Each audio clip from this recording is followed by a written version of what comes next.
Welcome to CW 3.3. Today we're going to be talking about composite functions. So right here, I'm going to highlight that word composite. That basically means you have a function in a function. So right here, you see this f open circle. This is going to mean f of g of x. So we're referring to this piece right here. So to start, write that. F of 3 over x. We're going to plug that in. So 2 over 3 over x minus 1. Let's clear the complex fraction by multiplying x over x. And now here's our answer.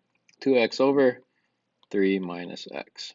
That's our part A, and that would be the function f of g of x. Now for B, it says find the domain of f of g. There are two ways to do this. Method 1 is going to be this. Go to the beginning, right here. Notice how x can't be 0. So I'll note that x can't be 0. And then go to the end right here. X can't be 3. So I can write all x such that x cannot be 0 or 3.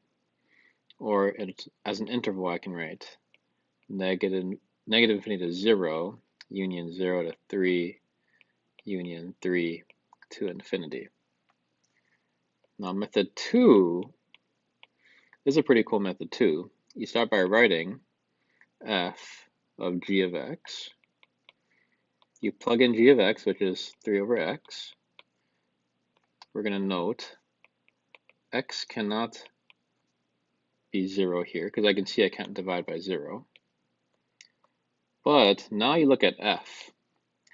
Notice for f right here, if you imagine this is a box, this box cannot be 1. Right? So we're saying whatever goes into f can't be 1, because that makes it undefined. But in this problem, the box is this thing. So we're going to write this thing can't be 1. Therefore, x cannot be 3. So notice how we get the two exact same answers with a slightly different method. So those are both good methods to know. So let's go to a hard one right here. Find the domain of f of g given g of x is 1 over x minus 3, and the domain of f is that. So to do this, clearly we can't really do method 1 here, because method 1 requires us knowing all this information. You gotta know f and g to do method 1, which means we gotta do method 2 here. So I'm gonna write f of, and g of x is 1 over x minus 3. So at this point, we know that x cannot be 3. And I can see that quite clearly right here. I can't plug in 3. Now what you're going to think is that this is what you're putting into x. And look at the domain of f. The domain of f is x cannot be 5. But what you want to do is don't think of it as x. Think of it as box. The box, whatever you put into f, can't be 5. So 1 over x minus 3 can't be 5. So multiply by x minus 3 here. So 5x minus 15 can't be 1. 5x can't be 16. X cannot be 16 over 5. So there's our domain. We can write negative infinity to 3, union 3 to 16 over 5, union 16 over 5 to infinity. There we go. Next one. Now here's a composite function, and we want to pull it apart. The way you're going to do this is think of it as this. F of g of x is what's given. Don't even use the h, because that's not going to help you. Notice how that one is on the inside. F, that's on your outside. What you want to do is think inside versus outside. So look at this thing and think, what's literally on the inside? right there. That's your g of x. That's where you want to start. So g of x must have been x squared plus 1. Now to find the outside function, simply replace this blue thing with x. So the outside function must have been the cube root of x. And notice how if I plug this into there, we do get our h. Now, of course, this is only one possible answer. There are infinite answers here. This is just going to be the simplest way to go about this question. Now for the final question. This question is a beast.